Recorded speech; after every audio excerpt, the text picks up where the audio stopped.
If you encounter the issue where it says recovery drive is full in Windows, and if you wish to free up space, then please watch this video. Now, people suggest a lot of solutions. I say stick to two. It will be helpful.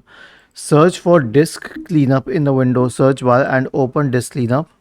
Click on OK. Check all of these boxes here, each and every one of them.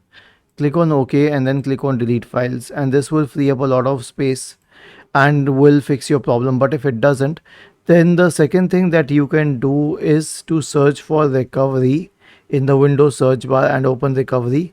Click on configure system restore and then click on configure, and then you can increase the size of the recovery partition, because if it's full and if you increase its size a little, that will be very helpful. Click on apply and then on OK, and then on OK once again to save your settings. Was this helpful? If yes, then please subscribe to the channel. If not, then let us know in the comment section of the video on how we could help you further. Thank you for watching this video and have a nice day.